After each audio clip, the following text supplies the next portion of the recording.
tuning in to the online broadcast network, AFTERBUZZ TV. Over 20 million weekly downloads in over 150 countries, and your number one source for after-show entertainment.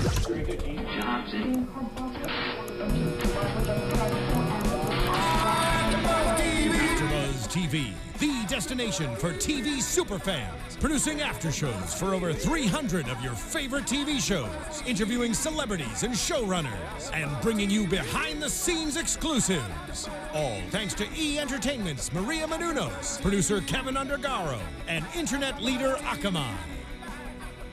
Now, let the buzz begin! Hey, hey, hey, hey. Are we not going to wait for the blow the whistle?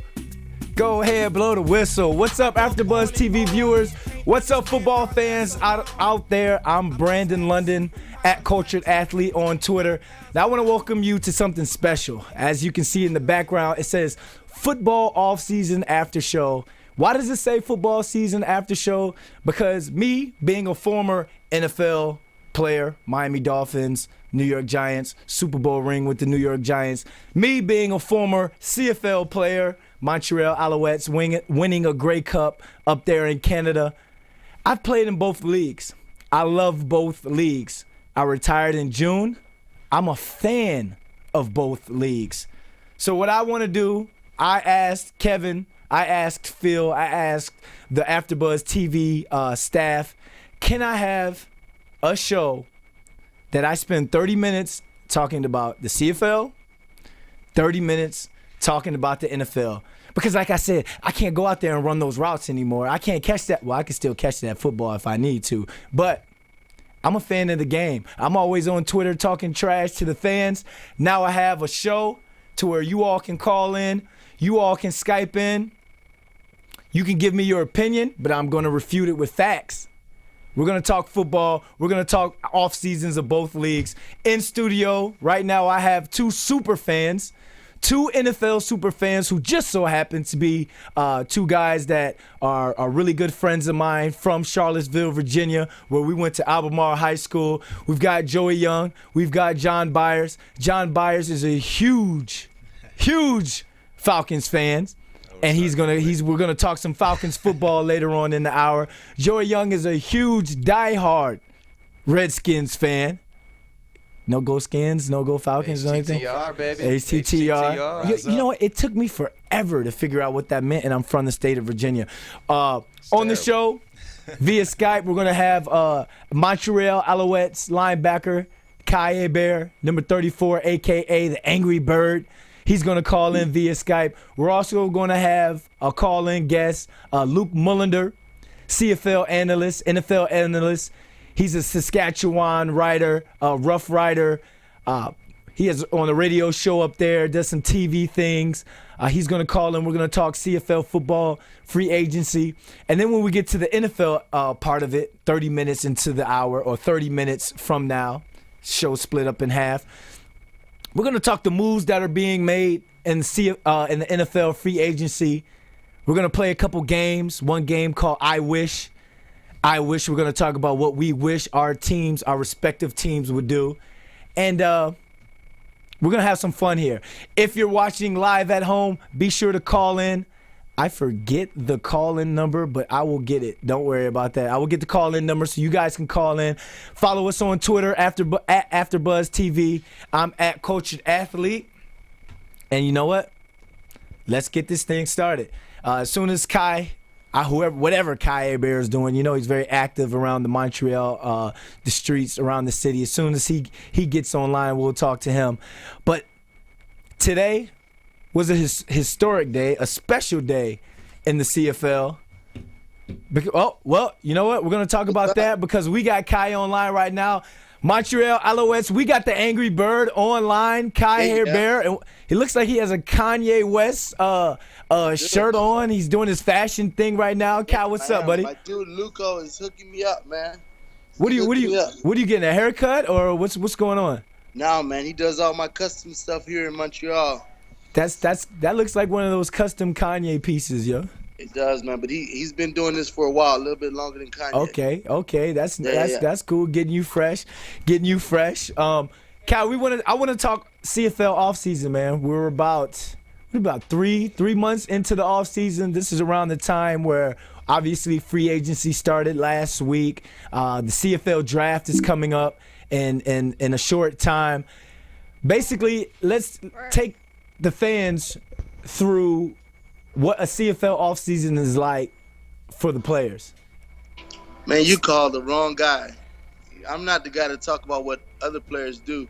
You know, my off season is way different, being that I have my radio show. I'm coordinating 7 charity events. I'm running the Alouettes Foundation. I run my own foundation, the Ky Cares Foundation. I'm training. I do a little modeling. So my days are a little bit different. Did you just say you do a little modeling? Typical. Did you just say you do a little modeling?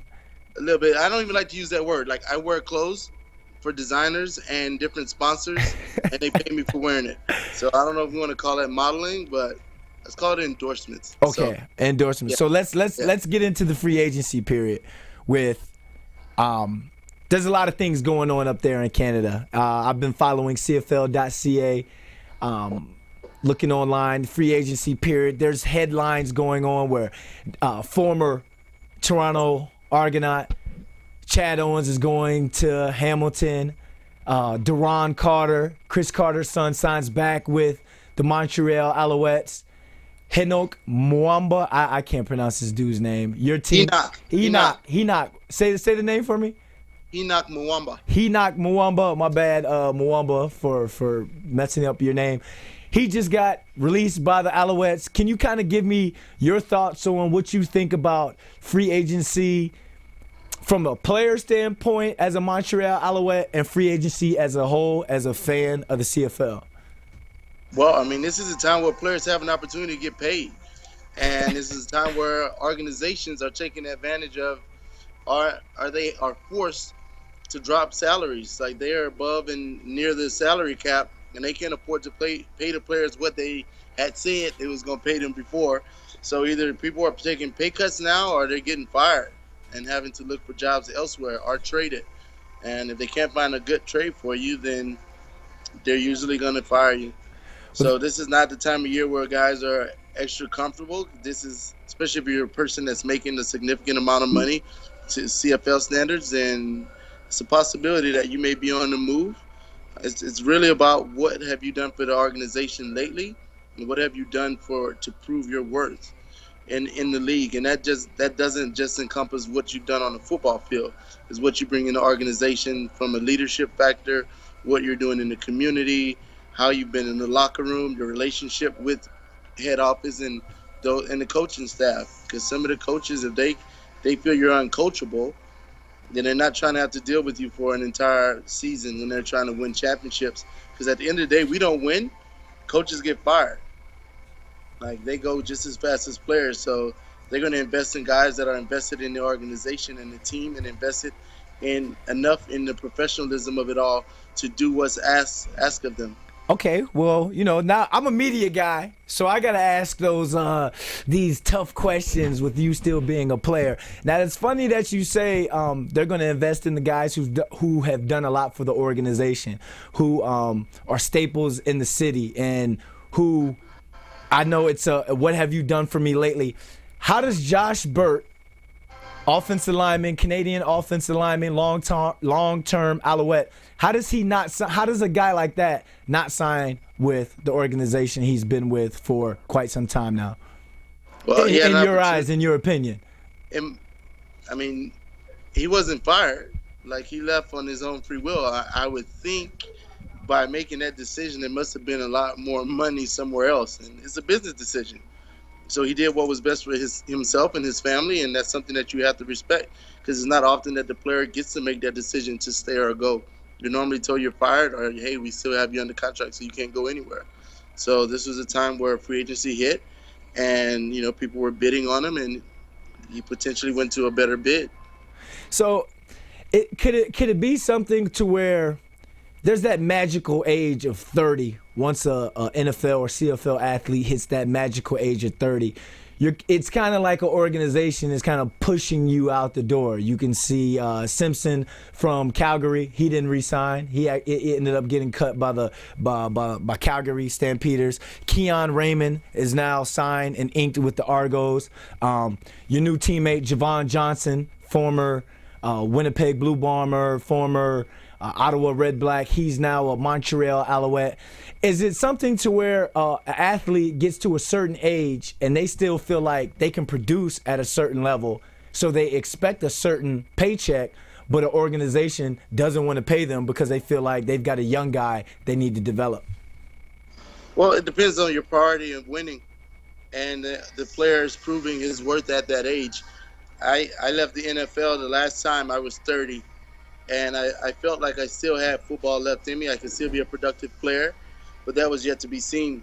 And here we are going on 5 years later, and I'm 35 years old, and year 15 of my pro career, and I'm producing at a high level. I'm very blessed to be able to say that, because your average pro football career is under 3 years. Ooh. So if guys are making it to 30, like, that's a blessing in itself. That's a 8 to 9 year career. So at that point, it's like, okay, is this guy still going to produce? Is he capable of making plays? Is he going to be worth the dollars that he's requesting? All right, that's a nice politically correct answer. A nice because that's how I feel. I look at it like this. And like I say, I'm media now. I'm like the Herb Zawarski now. Like, I'm like Herb. I want to ask Herb type questions. Hold up, quick shout out to my designer, Luco. What's up, Luco? What's going on, my man? Check out his swag. Where are you? I'm everywhere, man. I'm B London. I'm everywhere, man. LA, Montreal, East Coast, West Coast. I'm all over the place. Hey, appreciate you taking care of my guy right there with the clothes, man. It would be hard to do the opposite. Okay. There you go. Thanks, man. I don't even know what that means, but we're just gonna roll with it. We're just gonna roll with it, ladies and gentlemen. Right. We're gonna roll. All right, so the CFL schedule came out today. I don't know if you really had a chance to sit down and look at it. I checked it out. I mean, I looked at the Alouette side of it. I did. You guys open up June 8th against at Winnipeg with the new Winnipeg Blue Bombers, who just, I mean, I don't know what they did with their free agency money, but they were spending it like it was monopoly money. I mean, they brought everybody in. They invested in their team. They solidified the running back position. They went Canadian there, which gave them an opportunity to play Americans where other teams would be playing Canadians. So that was a huge move by bringing in Andrew Harris. I love playing him. Like, he knows what time it is when he sees us. So we know what time, how that game hold goes. on, what do you mean? You know what time it is when he sees y'all? What do you mean? Oh, we punish him. We make him tap out. So you're telling me you're making another grown man, a running back in this league, a staple in this league, a well-known running back in this league. You guys, as a defense, feel as though you make him tap out. No. We don't feel. We make him tap out. That's documented. It's documented. You do know at Blue Bomber Stadium in the locker room, there's going to be a big Angry Bird picture in the locker room. You just made yourself a target. How long do you think they've had that up there? My guy, Ky. So are there any other games on the schedule that you feel like that you have circled that you're ready to really get it in on? Playing Jerome Messam. I used to look forward to playing, what's his name? The guy that retired this year, Cornish. Yeah, so he retired. I didn't get to play him many times after the incident. Yeah, so he quit. So, yeah, I guess, you know what? I guess the Canadian running backs are my favorite guys to play against. Were you some sort of bully trying to pick on Canadian running backs? No, I'm consistent about bullying everyone. All right, so now we're gonna last question pretty much before we get to wrapping this up. The Alouettes. It's in the eyes of me being a former Alouette, and to the fans are getting restless. Can you say this is a make or break year for the Alouettes? Grey Cup or bust for the Montreal Alouettes? It's Grey Cup or bust. I mean, we've invested everything. I know for me, like, I'm giving everything that I have for the sake of winning a Grey Cup. At year 15, there is no tomorrow. So, I mean, our general manager / head coach has put everything he had into putting the best team together. We're solid across the board. We have the number 1 running back in the league. We have the number 1 receiver and number 2 receiver, arguably, in the league. and our defense is solid. So I don't see any holes in what we have going on. Our special teams has been solidified by having the #1 returner in the league. So there's not a whole lot that we're missing. What are you guys gonna do about a quarterback? Oh, that's me personally. We haven't had a quarterback since Anthony Calvillo retired. We have Kevin Glenn with weapons that no other quarterback has had around here. Kevin Glenn, but okay, so is Kevin Glenn?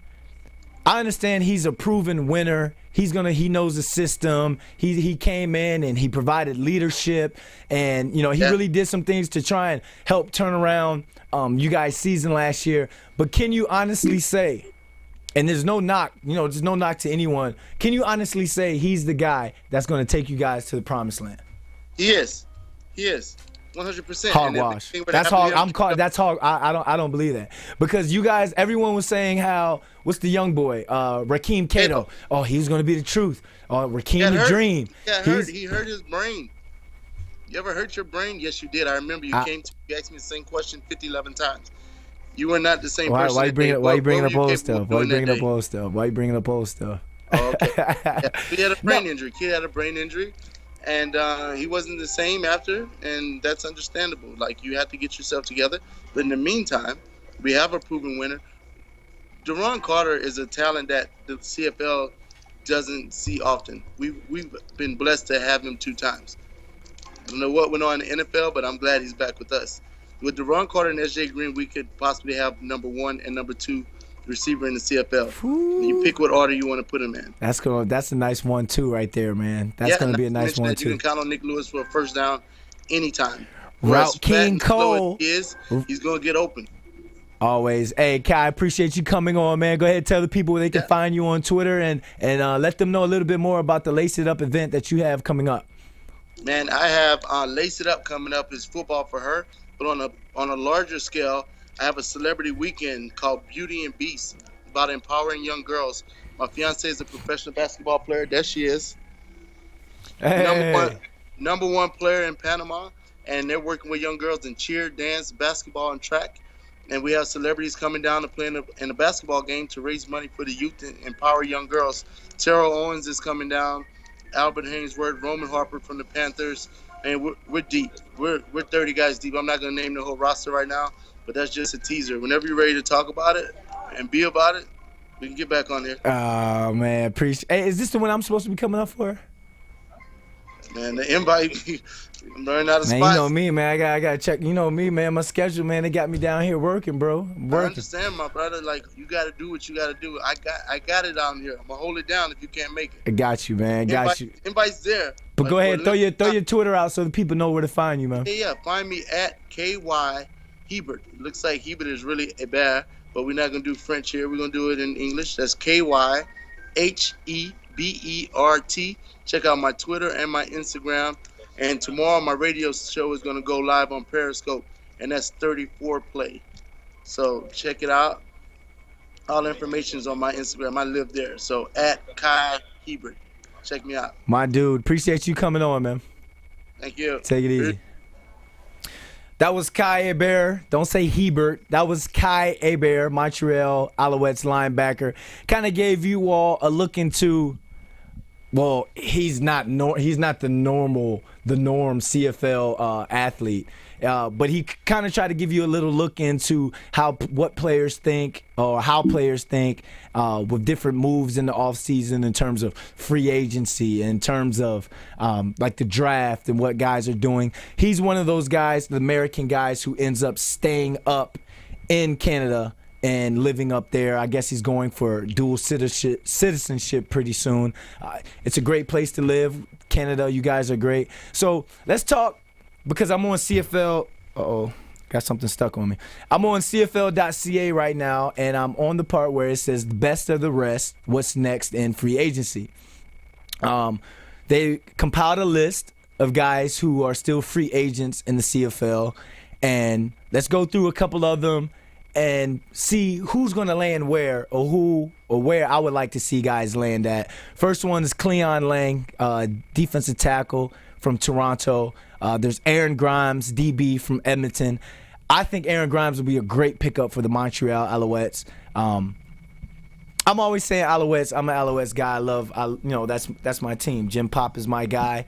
As you can see, the first guy I had on here was a Montreal Alouettes player. But there's a long list of guys, and there's a long list of older guys. It's the thing about the CFL that a lot of players. Well, it's football in general. Once you get to a certain age, it feels like every year you have to reprove yourself. You don't get that 2-3 years as a normal guy because it's not about you developing anymore. It's about you maintaining.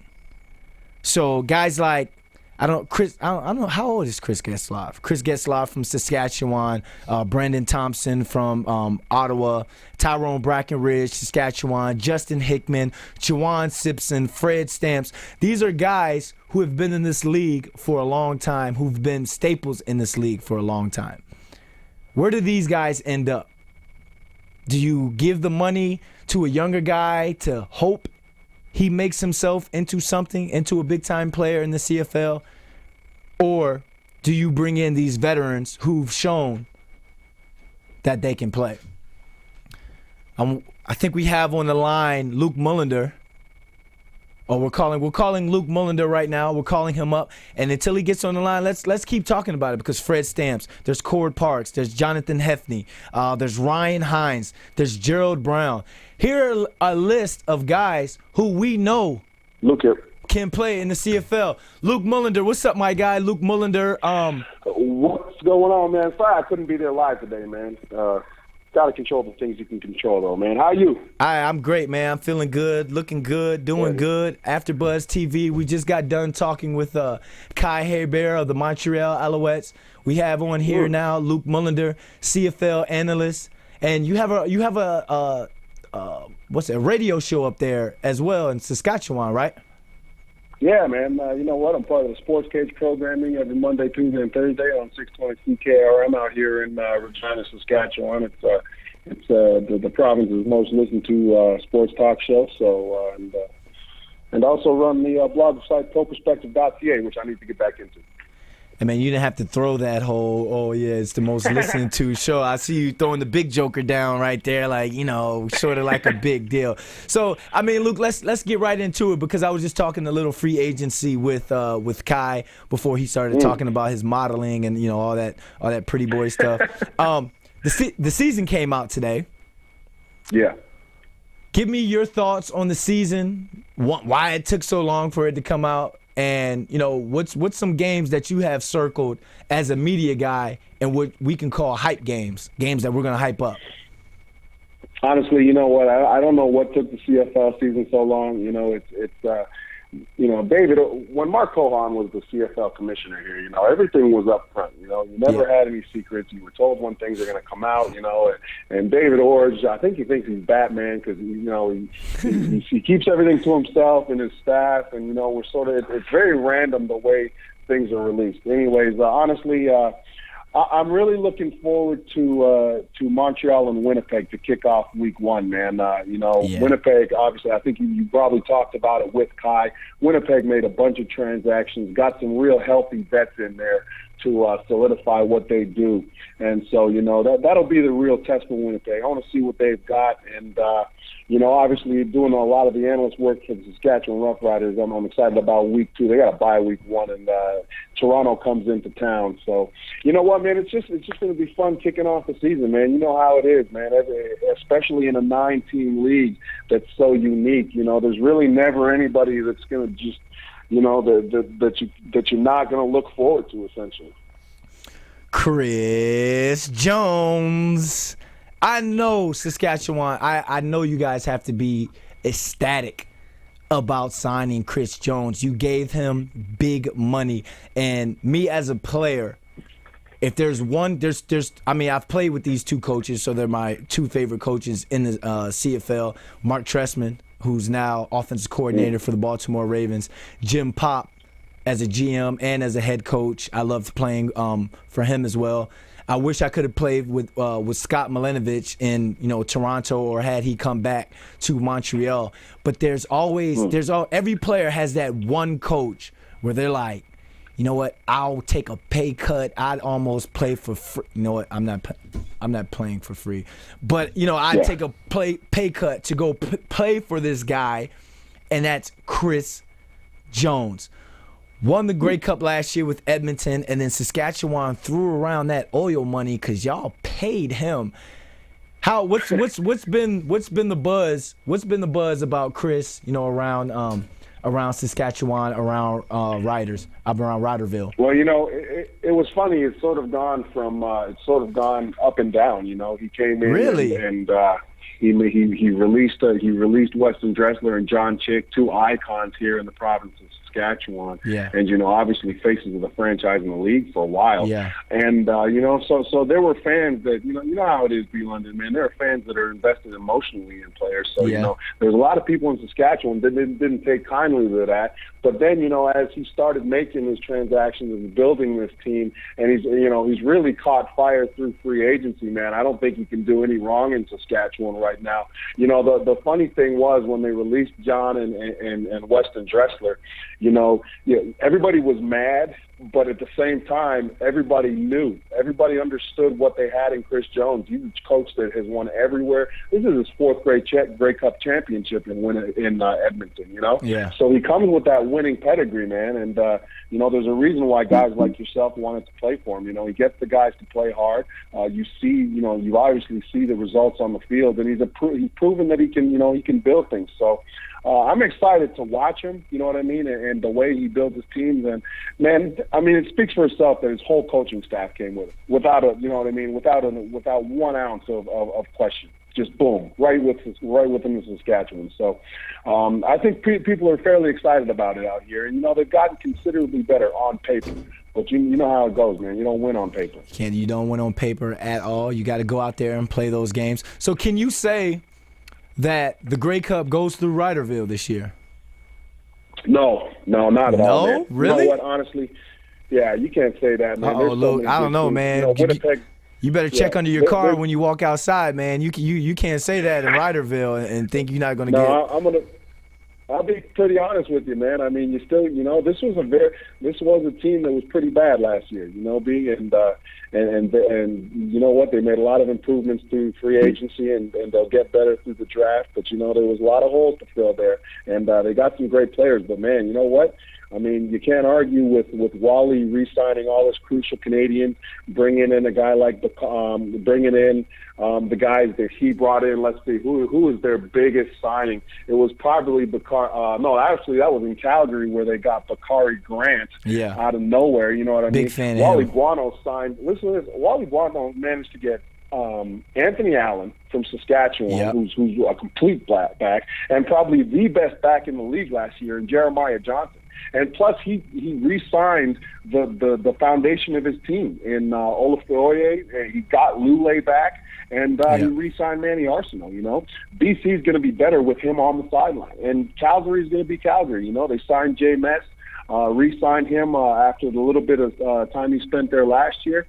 Even though they lost Eric Rogers, even though they lost Jeff Fuller, they got Bakari Grant, but you just know that there's going to be somebody in Calgary who plays absolutely nuts this year that nobody's even heard of, because that's the John Huffnagel scouting system.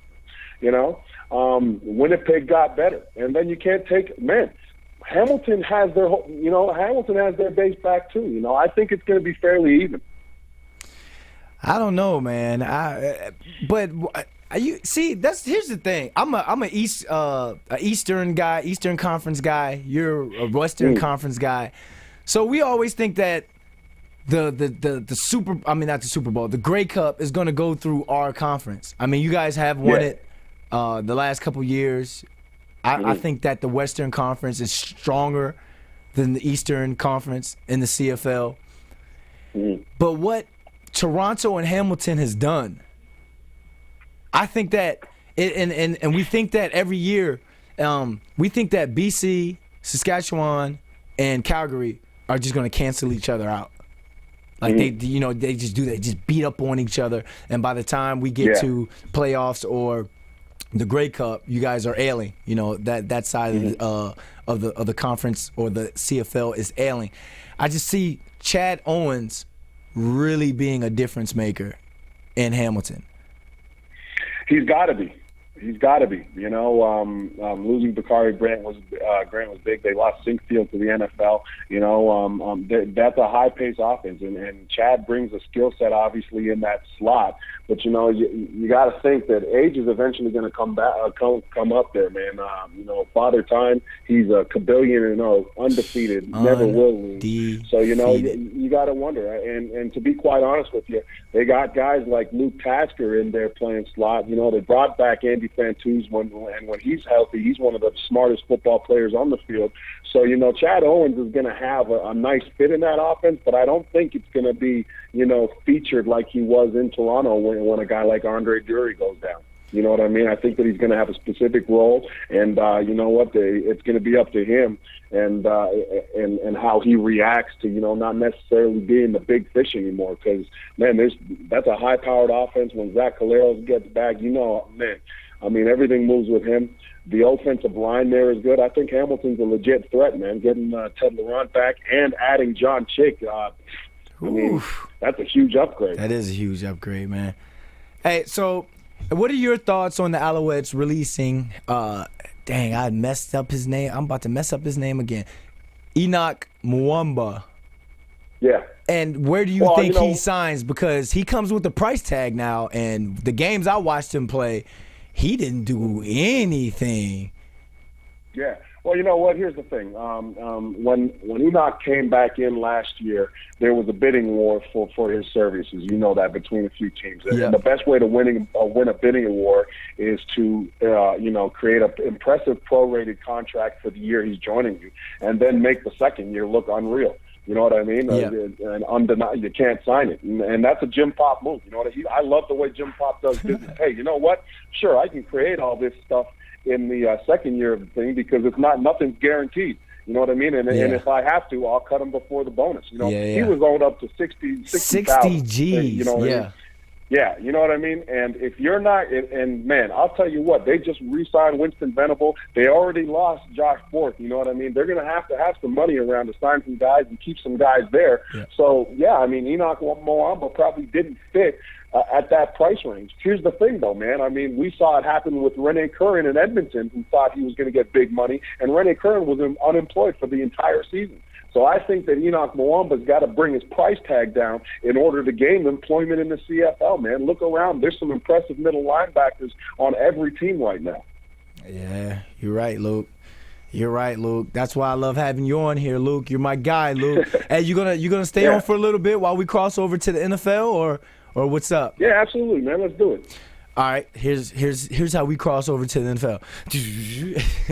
I couldn't think of anything. My boys in studio are sitting here laughing. So we just talked about the CFL fans. Make sure you hit us up at AfterBuzz TV. Go ahead and tell me if I'm wrong about some things. Go ahead and correct me. It's okay. I'm correctable. Ask Mark Tressman. I'm coachable. We want to come back next week at around the same time, 30 minutes talking CFL. But now, ladies and gentlemen, it's time to talk about the NFL and the fresh NFL offseason since the Super Bowl was only 2 weeks ago. In fact, I still kind of have that Super Bowl festivities hangover. Not really. I'm good now. But in studio, we have two diehard fans. Since all my NFL boys, I call them up, ask, hey man, you want to be on the show? You want a Skype interview on the show? Oh man, I'm out flying out here, or I'm in Tampa, or I'm in the Bahamas. You telling me they don't have internet in the Bahamas? But I have two diehard fans in here, starting with the Washington Redskins diehard fans, Joey Young right here, and Atlanta Falcons diehard fan, John Byers. Let's talk some NFL offseason, fellas. Cool. First and foremost, since we're gonna hashtag HTTR. I have to go because I was on NFL.com today, and I was watching the little NFL network, and they're talking about who's going to get franchise tag. Von Miller may get a franchise tag. who are the other players that might get? There was a couple other players who are looking to get the franchise tag, who deserve big money like that. But a name that they mentioned that's going or that may get the franchise tag, because you have up until March 1st to place the franchise tag on these players, was Kirk Cousins. And they talked about him for a good 3 to 5 minutes. I know it because it takes a good 3 to 5 minutes to brush my teeth. So I was sitting there the entire time brushing my teeth in disgust. Like, are you really going to give the franchise tag to Kirk Cousins? So I have the reasons why I think they shouldn't. But Joey Young, diehard Redskins fan, hashtag HTTR. Tell me what your thoughts on the Redskins and where or what you all should do going forward with Kirk Cousins. Yeah, Brandon, you told me when I walked in the studio about that. That's the first I've heard of the franchise tag being thrown around on Kirk. Let me first start by this. I'm a Kirk Cousins fan. I like the guy. I think he's a hell of a quarterback. I think he outplayed, what everyone thought he was going to do by far. I was an RG3 guy. I was all up on the RG3 bandwagon. So I'm not gonna lie, I was a little bit of a Kirk Cousins hater coming in, and he proved himself. I hated so hard. Yeah, I did. I was a hater. Yeah. And he proved himself over the year. I became a Kirk Cousins fan. Now you talk about franchise tag, you're talking about $20 million plus. I believe the number was $20.8 million. That's crazy. For 21 1 year. mil. You talk about top 5 quarterbacks in the league. I can't put Kirk up there right now with that type of salary. Mm-mm. I feel like we've got holes in other areas of the team that we need to fill before we go around throwing that type of money at Kirk. This is his first year as a starter. Teams didn't have a lot to go off of, a lot of film to break down. You look at him prior to this season, and he's an average quarterback. He played lights out 1 year. Great. Kudos to Kirk. I love the guy. You're a good dude. I hope you stick around.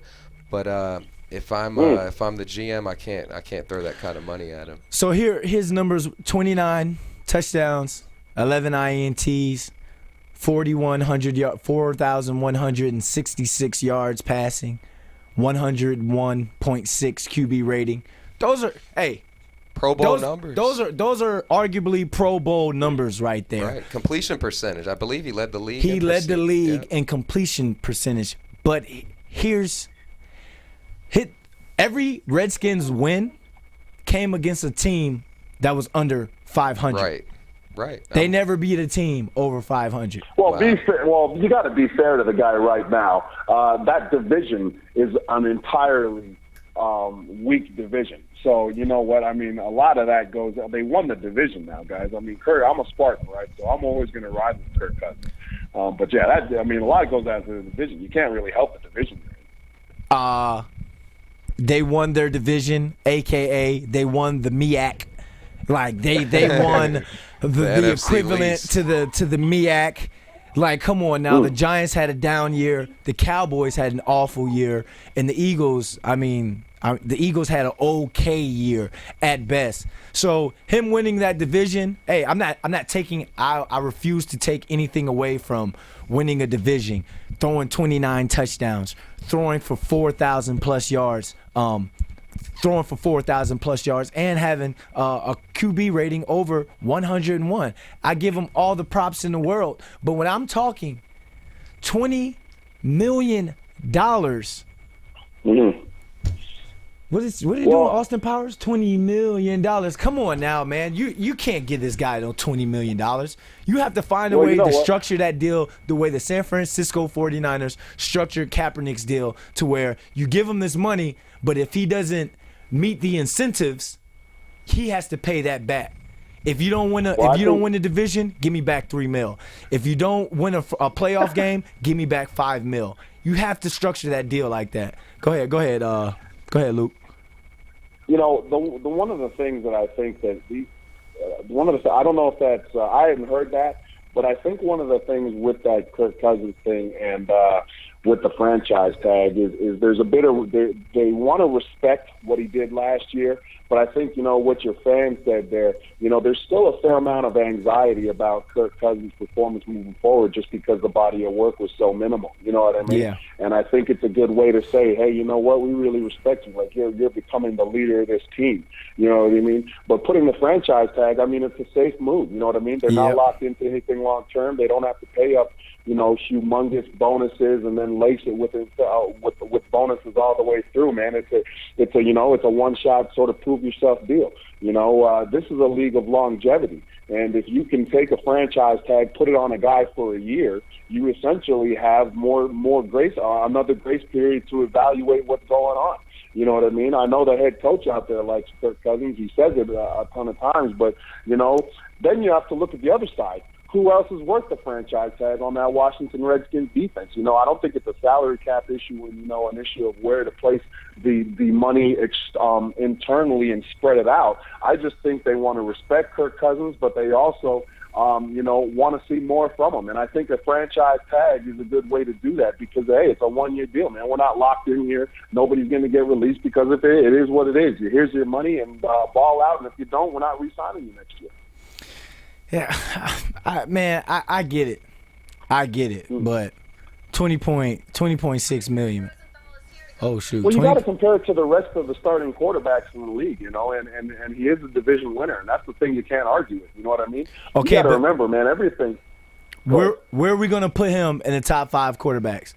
Is Kirk Cousins is he even a top 10 quarterback in the league? I understand the ratings and all that. That's cool, but let's just talk about. Let's just talk about overall, is this guy even a top 10 quarterback? Is he a top 15? Yeah, he's top 15. Is he a top 10 quarterback in the league? Yeah, but that's the thing. That's the thing, B. And trust me, I'm a Dallas Cowboys fan, so it makes me sick that the Redskins won the damn division, first of all. You know what I mean? But here's the problem. Here's the problem. All of that you just said is from our eyes. But when the business side takes over and the agents take over, that's a numbers game. Yeah, okay, here's what it is. You won the division. He was this in completions versus touchdowns. He was this in terms of quarterback rating. Go and compare it to the highest paid quarterbacks. That's where the agent gets it from. The agent doesn't have to worry about, the comeback wins or you know what I mean, or offensive techniques or the records of the teams that the Redskins played. The agent, all he's got to do is look at the numbers. And you ran them right away when we talked about them. The numbers and what's on paper is good, and that's what the agent's going to get them paid with, not what we saw on television. You know what I mean? It's the business. From a business side, it definitely makes way more sense than from is this guy a top 5 quarterback? Clearly, he's not. However, from a Redskins standpoint, the fans are on board with him. As an organization, do you risk letting him go and go somewhere else and starting from scratch? Or do you throw the one-year franchise, like you said, evaluate him again before you give him a long-term deal? So it's a little pickle the Redskins are in, because if you don't sign him and you let him go and he turns out to be a great quarterback and then you're stuck with Colt McCoy or a draft pick, then you're starting over, I just look at it. At the end of that game, there was 3 throws he didn't make. That one he threw in the dirt to Jordan Reed. There's one across the middle, and then there was another one he overthrew someone. That's the $20 million throw right there, and he didn't make those throws.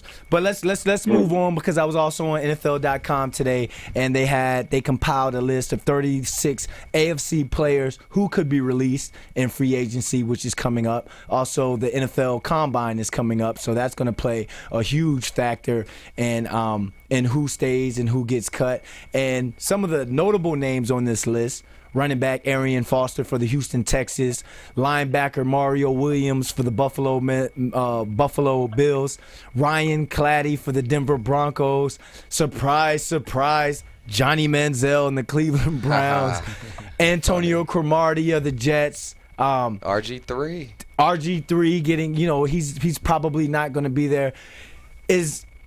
Do any of the names I mentioned, do they sound like they deserve another year with these respective teams, or is it time for the team and the players to cut their losses and just move on? John?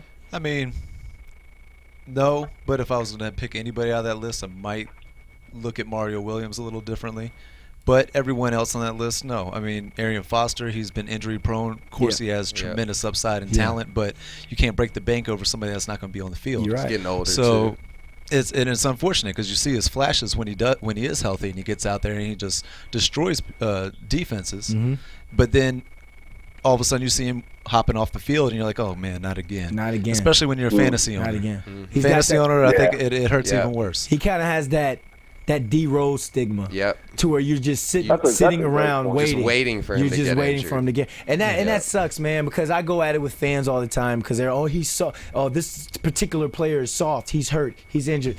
Some guys, they just have the injury bug, man. Yeah. Like the best talent in the world, but they have that injury bug. That's a real thing. It's crazy. Since let's stay on quarterbacks because Ryan Fitzpatrick is a free agent this year. Fitz. What do you think the Jets should do? And does he really fit the mold? Does he fit the system? Ryan Fitzpatrick, to me, is a guy that's he'll get in there and sling the rock. He'll get in there and have a hell of a game. And then he'll go in and show you that, hey, I'm still Ryan Fitzpatrick. I'm still Ryan Fitzpatrick. So, he's a serviceable quarterback. I think he gets you from a transition point. If you're the Jets, maybe, hey, if we can keep this guy and he'll keep us putting up decent numbers. He's not going to obviously take us where we want to go in the future, but he can serve us until we get that guy in the system that's going to take us doing it with Geno, I know that. Right. Does Geno get his shot? Like, really, Luke? Like, I mean, the dude got punched in the mouth. He's out for the entire year. Really didn't even play. I guess he played like one game after getting punched in the mouth. Like, what? You played. We were teammates together. When you see a teammate that's just sitting around collecting checks, how does that make you feel? Because I know how it makes me feel. I'm a hater. I think if the New York Jets plan on really being serious about winning and beating New England, for instance, they've got to start having some continuity on their team. Yeah. And there's no better place to start that continuity than the quarterback position. Yep. I mean, you can tell that they love him and Brandon Marshall love playing together. That's your franchise receiver. Yeah. That guy loves playing with the quarterback. I think that you got to protect Ryan. I think that Ryan Fitzpatrick is going to be a much better quarterback if you keep improving his offensive line. I mean, the Jets have the ingredients, man. They're a couple draft picks away from being, but man, right. If you want, you don't win championships or you're not serious about it if you just keep going up and down. Look at the Cleveland Browns. They're never going to win. They don't want to hire a coach for more than 2 years. Never going to win. They're never going to do it. And I think that the Jets, man, if they're really serious, they got to start thinking about having one guy at the top. There can't be this haze, you know what I mean, who's going to be our quarterback thing every single year. Because that's how it's been for the last little bit. I agree. All right. Well, then, like I said, we'll stay quarterbacks. Free agency, we'll stay with quarterbacks. Next on the list is Sam Bradford for the Philadelphia Eagles. He's going to be a free agent this year. Well, what do you do? Another injury bug. What do you do? Another injury bug candidate, but he's I think he's definitely got more potential than Fitzpatrick. I don't know. The flashes I've seen from Bradford too, he can show that he can be a very intelligent quarterback and he can be very accurate with his passes. But then sometimes he just I don't know if it's the system. Sometimes it seems like he sits in the system well, and then sometimes it's like the next day it's like his goldfish died, and you don't know what happened. But that's not a real system he played in. Chip Kelly's system is not. That's not you can't really evaluate a quarterback. Yeah, he ruined the Philadelphia Eagles organization. You think so? He went in there with the mindset that he was Bill Belichick and that he had a system that worked. When hey, you were in college, your system worked in college, even though you never won a national championship. You had a winning program in college. NFL is a whole different ball game. You're wearing your team down. You think you're wearing the other team down, but in the course of a 16-game season, you're wearing your team down. Your team's the one running all those plays week in, week out. And getting rid of Macklin, getting rid of Deshaun, getting rid of McCoy, three guys that actually fit his system perfectly. Perfect. And you get rid of them. You get rid of Vic. And then you end up with Nick Foles, who has a great season. You get rid of Foles. So, to me, he's a guy that outthought himself and thought that he was the reason why he was successful solely in his system. and it's proven that it's not working. And if you're a Niners fan, they signed Chip. I think Kelly, Kaepernick. right? I think Colin Kaepernick can flourish in that system. Do you? He can run. He can throw on the run. He's tough. You just have to get that man some weapons. I don't think it's an NFL system, personally. No, I don't think so either. But I mean, just if you look at it, like I really feel as though Kaepernick can flourish in that system, man. Like he fits that mold. Chip Kelly was at the University of New Hampshire when I was in college playing at UMass. Okay. Their quarterback was Ricky Santos. If anyone go Google Ricky Santos and what he did, he was a 1AA quarterback and he was up for the Heisman. He beat 2 1A teams. He had David Ball. They broke Jerry Rice's record. He threw him like 24 touchdowns in one season, 4 against us. Like they did that. Ricky could run. Ricky could throw on the run. Like he's just that. He fit that system. He fit that mold. And I understand it was 1AA football. This is the NFL. Right. But sometimes you just need that right system. Yeah, I'll give you that. I do think if there's anyone in the NFL that would fit his system, Colin Kaepernick would fit that mold. He just has no weapons. I just feel like the surrounding players. Yeah. It's just I don't think it's a gimmick. It's a gimmick offense, just like you saw in Washington with RG3, and we all saw how that ended up. Yeah. And then you see what he did in Philadelphia, and we see where that ended up. Man, yeah. For me, if I'm a Niners fan, I'm ready to put the brown bag over my head. You're SMHing. But before we wrap this up, since I have my boy John B on the hot seat right now, we were watching. Ladies and gentlemen, he's a diehard Falcons fan, and I mean through thick and thin. Like they'll be down 50, and he'll be like, "Oh, don't worry, we got a shot. Like he's a diehard fan, and which is why I respect him. Which is why I really respect him, because he also has numbers. He'll go get you stats just like it's nothing. We were watching the Falcons were 6-0, 5-0. 5-0, they were playing the Saints, and they were playing the Saints in New Orleans, which has always been an Achilles heel. And you had some of your actor friends over, guy from Road Trip. You guys were calling, texting Anthony Mackie, where we're gonna meet up, after the game and stuff like that. And I made the statement in front of all these Falcons fans that Matt Ryan is not a top 10 quarterback, and they bashed me. Where'd you play at? You don't know nothing. You ain't this. Name some quarterbacks. Name a quarterback that's better than him. Blah, blah, blah. Every quarterback I said they shut down. I said Tom Brady. He cheats. He don't even go there. Nobody argued no Tom Brady or anything like that. This Hollywood. I got over dramatization. I got his dramatization. But Matt Ryan, where do you guys go? Because he's not a free agent or anything. But you, as a diehard fan, speak from the heart. Do you draft a quarterback? Do you feel comfortable with Matt Ryan as your quarterback? And is he still, in your eyes, a top 10 quarterback? Well, since we got 5 minutes. We got 5 minutes left in the show. I'll make it quick. Well, we're going to keep the conversation in context. This was before the landslide. Okay. So, as far as Matt Ryan goes with the organization, yeah, he's our franchise quarterback. Yeah. We paid him a lot of money, unless somebody's going to pick that up. And honestly, whether we keep him or not, every Falcons fan was extremely disappointed in Matt Ryan. Yeah. Regardless, no matter what they say, they watched him fall off. He made bad decisions that were a lot of them on him. You can use the excuse that everybody was working into a new system that was a little overwhelming, and that happens with the best of any player, especially in the quarterback role, because that's a lot you got to take on. You had a whole new personnel. It wasn't that you just brought in a new offensive coordinator. The whole scheme, the whole culture, everything had changed. Mm-hmm. That being said, he made a lot of mistakes that fell on his shoulders, not the system, not other players, and it was discouraging. But watching Matt Ryan through his career, he is a talented quarterback. I'm not saying he's a top 10. I don't put him up there anymore. But he is a talented quarterback when you look at the options that are available in the NFL. Yeah. He has done a lot. He's had a lot of comeback wins. So he's one of the top in the league of all time with that. You've watched him make miraculous plays. His Achilles heel is the postseason, where we hope that a lot of that died with the Mike Smith era. Which was a couple years ago. But he's a tough quarterback, and he's also smart. And I think the Falcons have a lot of weapons on their team. I think really the Falcons' success is going to be based off of the culture being instilled that Dan Quinn's supposed to bring more than filling the voids at some of the positions that we lack, even though we need to, which is linebacker, interior on your offensive line. We need to find a replacement for William Moore and safety. Oh yeah. So that was a big loss, but we got a top 5 cornerback in my opinion in Desmond Trufant.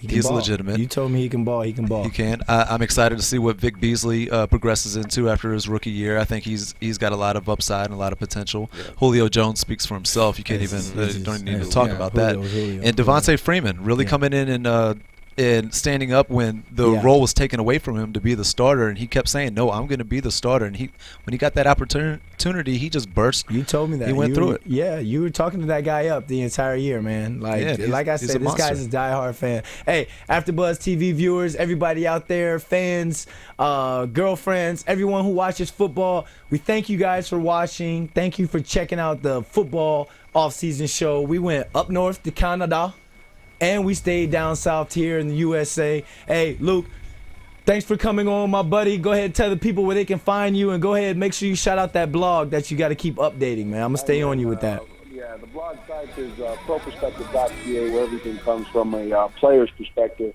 or a former pro, not the media side of football. And, yeah, man, catch me pretty much everywhere. Me and B will be spending some time together this offseason. Yeah, you know it. I'm Brandon London, at Coach of the Athlete on Twitter. Make sure you guys hit me up, because this is for the fans. I'm gonna call my NFL, CFL buddies to bring them on the show, but this is for the fans. I want to be able to talk to you, the fan, and I want you guys to hit me with stats, not opinions. I don't care about your opinion. Hit me up with the stats. Let me know what you want to talk about, because the off season is just gonna keep going until we have nothing else to talk about. We're gonna talk about Steph Curry. I don't care about basketball. Hey, I thank you all for watching. This is AfterBuzz TV. I'm Brandon London, like I said, and make sure you watch next week. From executive producers Maria Menounos, Kevin Undergaro, Phil Svitek, and the entire AfterBuzz TV staff, we would like to thank you for listening to the AfterBuzz TV network. To watch or listen to other after shows and post comments or questions, be sure to visit AfterBuzzTV.com. I'm Sir Richard Wentworth, and this has been a presentation of AfterBuzz TV. Buzz you later. The views expressed herein are those of the hosts only and do not necessarily reflect the views of AfterBuzz TV or its owners or principals.